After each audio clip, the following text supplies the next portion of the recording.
Okay, so welcome back to the second half of our Schubert seminar. Giordano Cotti is telling us about enumerative geometry of flag varieties and prime numbers. Please go ahead. All right, so as I said, I formulated two questions, and I want to start by answering positively to the second question. Is there any phenomenon similar to the coalescence of Grassmannians? Well, we have the following result. For any I, each eigenvalue of a ith semi-classical spectrum, that is the one in which I set all quantum parameters but the qi equals to 0, so each eigenvalue has algebraic multiplicity greater or equal than this number, n factorial over lambda I plus 1 factorial times the product of the factorials of all the other lambdas. Moreover, at least one strict inequality holds if and only if both lambda I and lambda I plus 1 are between the smallest prime number which divides their sum and their sum minus the same smallest prime divisor. Notice one thing in particular, that as long as you consider partial flag varieties of, let me call step greater than 2, that is, as long as you consider chains with more than two subspaces, notice that each eigenvalue has higher,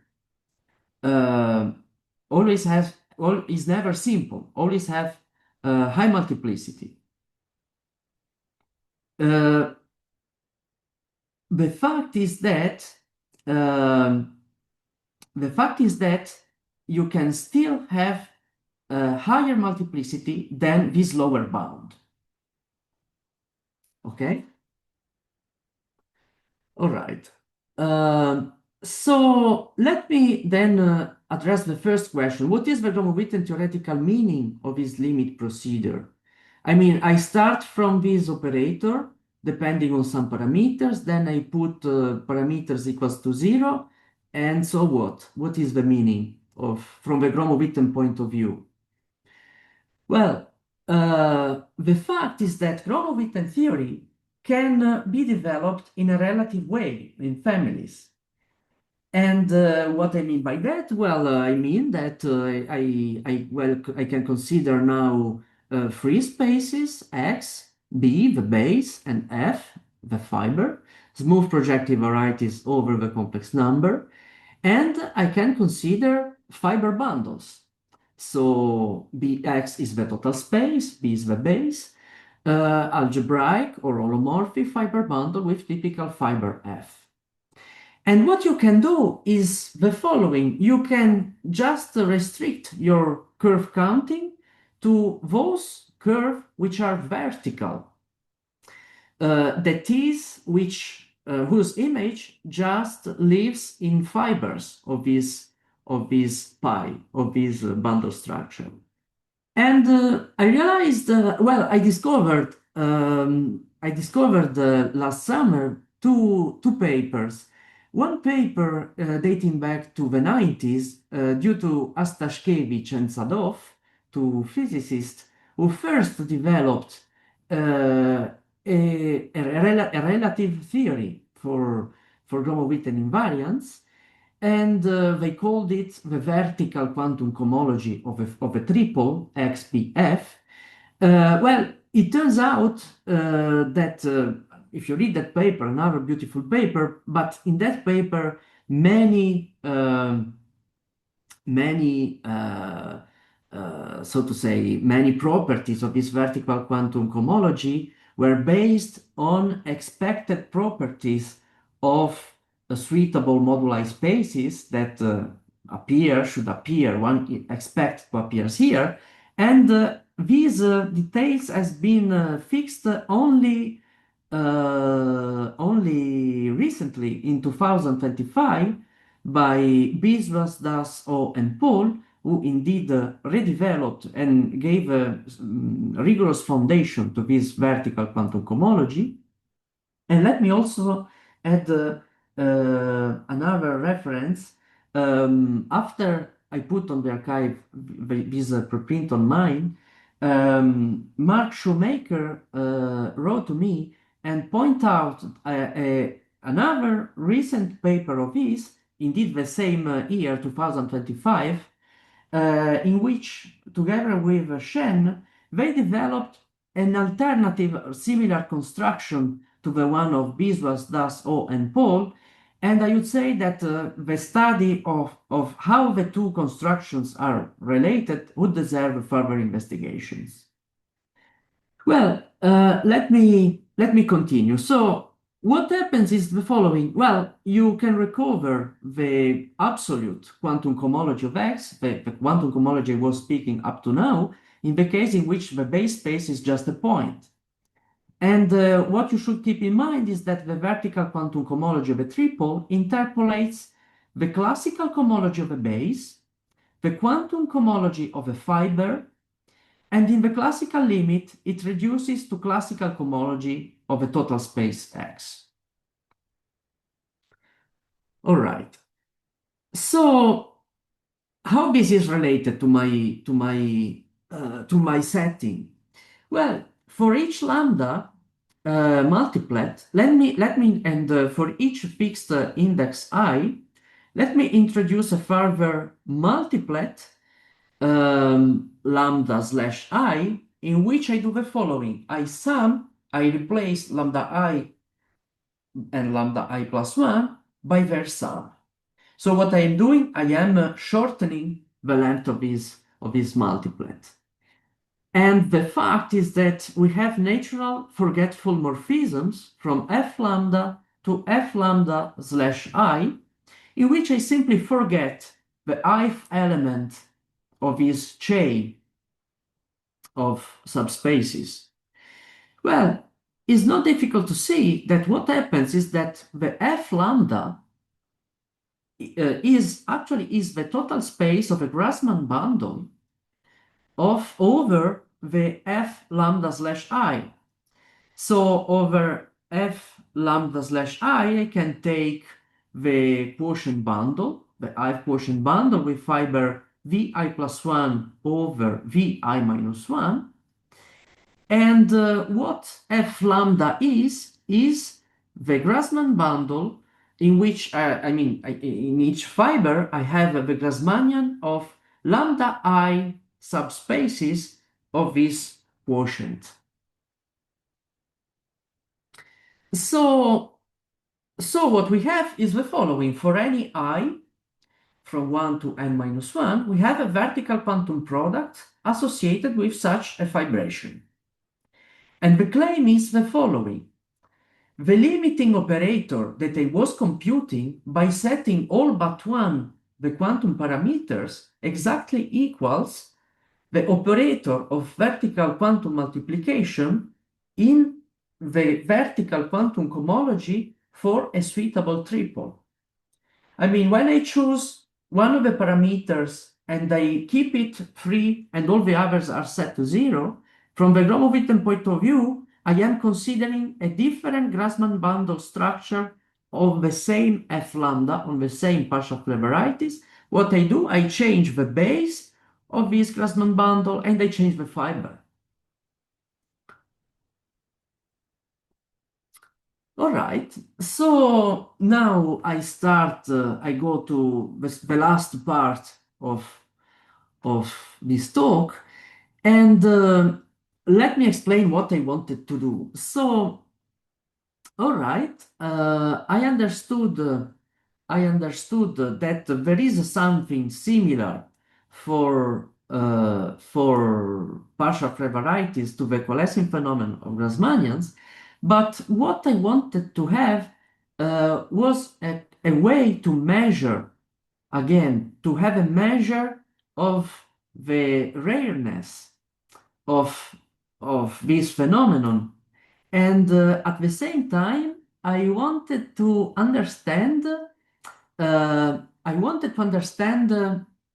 what about these red lines in this triangle. You see, these lines correspond to arithmetical properties of a dimension in which I consider subspaces. So I wanted to have a finer uh, understanding of this in the context of partial Frey varieties. And to that purpose, what I did was to introduce three double sequences. So double sequences depend on two parameters, capital N and small n. Apologize for the choice of calling capital N a number smaller than small n. Apologize. Well, what I do is the following. I introduce three sequences, L, tilde L, and curly L of these small n and capital N, counting the following. The first one count partial Frey varieties with partial Frey varieties parameterizing subspaces in Cn, and the chain has length capital N. And the first sequence count those partial Frey varieties with at least one non-exceeding semi-classical spectrum. When I say non-exceeding semi-classical spectrum, I mean a spectrum for which this inequality, strict inequality, does not hold. So exceeding is when the inequality is strict. I want to study when it does not hold the strict inequality, okay? All right. So the first sequence count those those partial Frey varieties with at least one non-exceeding semi-classical spectrum. The second, those partial Frey varieties with only non-exceeding semi-classical spectrum. That is, all possible limits I take, I always obtain simple spectrum, non-exceeding spectrum. Finally, I want to count the number of partial Frey varieties defined by the multiplet lambdas, in which lambda I and lambda I plus 1 is prime for any choice of the index I. Somehow this should measure an arithmetical property corresponding to those red lines. All right, so let me, just for fun, let me show some tables of these numbers. This is the first sequence. This is the second sequence, and as you can see, the numbers start to decrease. And then there is the last sequence. And it turns out that these sequences enjoy rich and arithmetical and recursive properties. Moreover, they encode quite unexpectedly information about prime number distribution. First of all, let me say that we have an inequality, a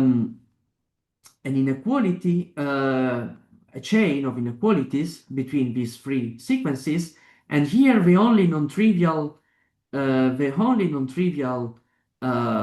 inequality is this one between curly L and tilde L. Essentially, this follows from my result on Grassmannians. And it turns out that the sequence L and N turns out to be the most rigid. You have indeed an analog of the recurrence identity defining the Pascal-Tartaglia binomial triangle. And well, what you can actually do is as a general philosophy, whenever you have a sequence, it is always much more convenient to collect all these sequences into generating function and to study generating function itself to obtain properties for the elements of the sequence. Well, so I did, and I introduced for any capital N a Dirichlet series collecting all the numbers L with respect, so I consider as a variable the small n.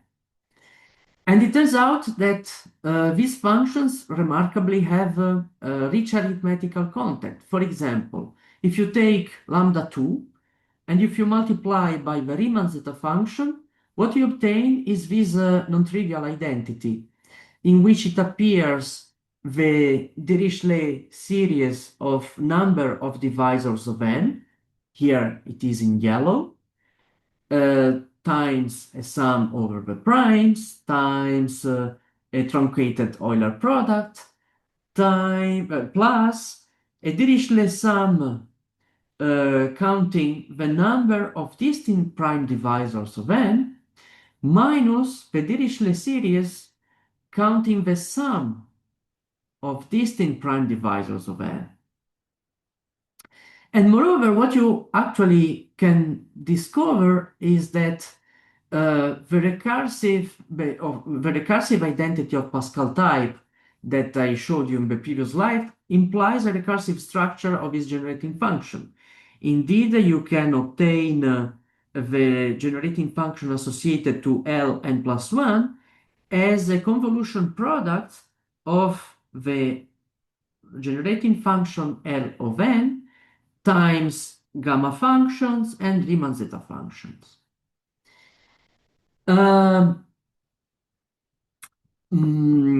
Without entering into the details the message of this slide, let me summarize this slide very briefly. The message is that you can actually start to study the analytic continuations of these functions, these capital L n functions, and you realize that behind behind the abscissa of convergence, what you have is a notion of logarithmic singularities for these functions. And the precise location of these logarithmic singularities is highly prescribed by the location of the zero and the zeros and the pole of a Riemann zeta function. And as such, I was able just to reconstruct only to some bound, only to some point, the analytic continuation of these functions. But as a corollary of this analytic continuation study, I was able again to establish the rareness of this phenomenon of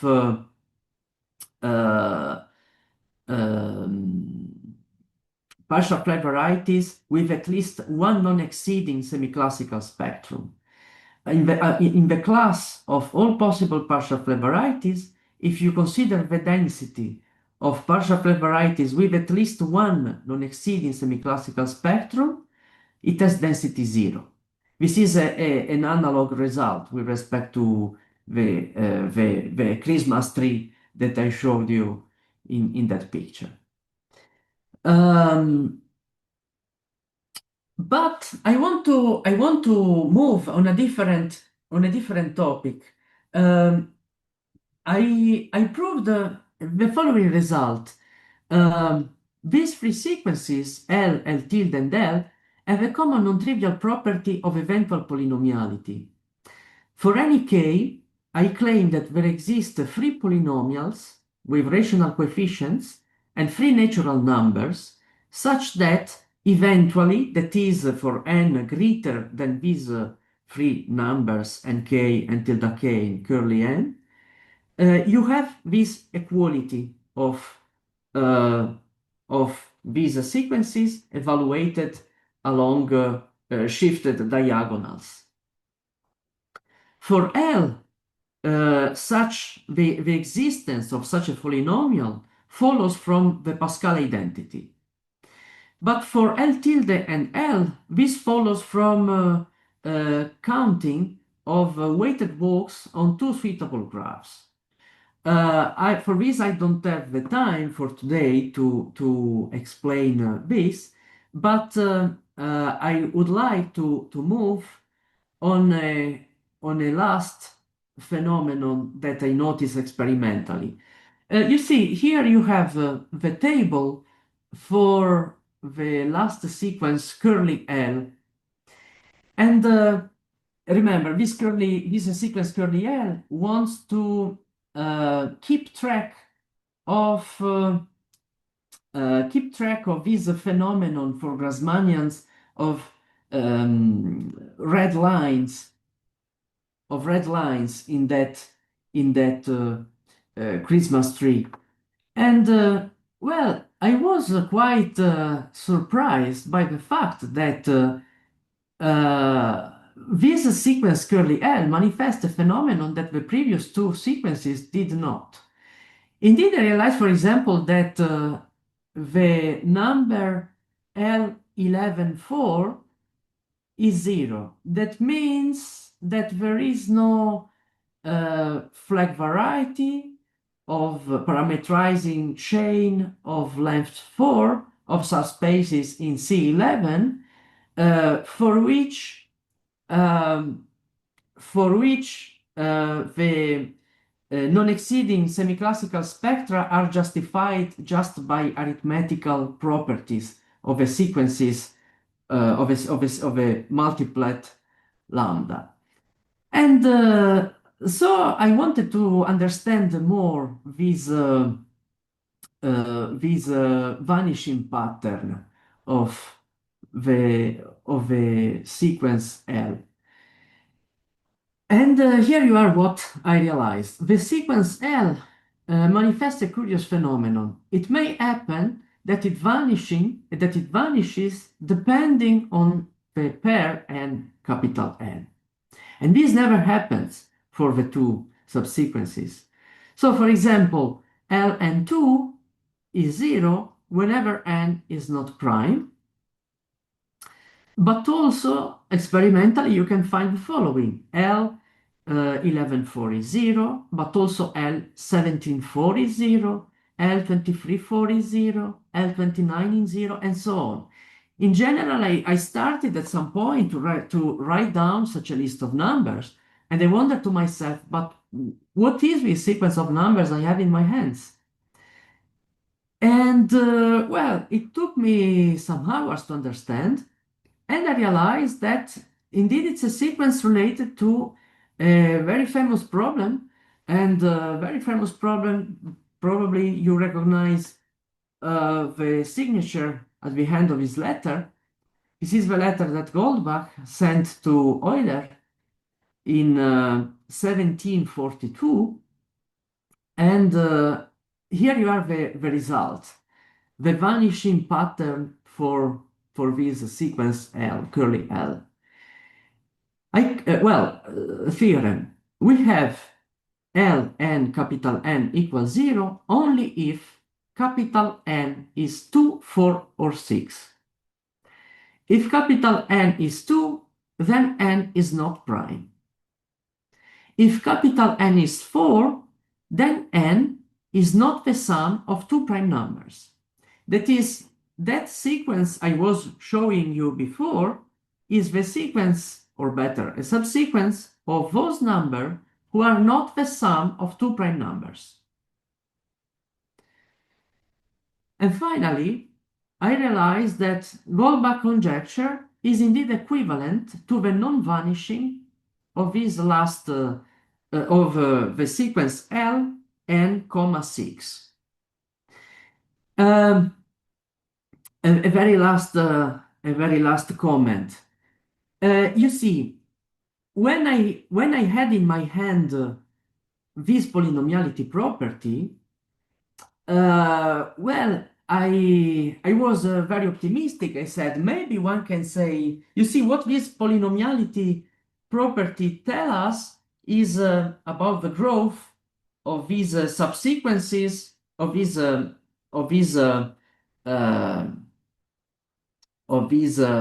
double sequence along diagonals, right? And what I proved is that the behavior is eventually polynomial. Well, then I said, but if I am able to prove that this last number, curly nk, is small enough, and then there is hope to infer the non-vanishing of this sequence L along I mean say I mean what matters as you say as you saw is curly n k equals 6. Well, but uh, unluckily it turns out experimentally that this range curly n k grows grows very fast, and there is not hope to infer anything about Goldbach. So life isn't our job, and we have to deal with it. I thank you very much, and I apologize for having taken more of your time. Thank you very much. Thank you for a beautiful talk.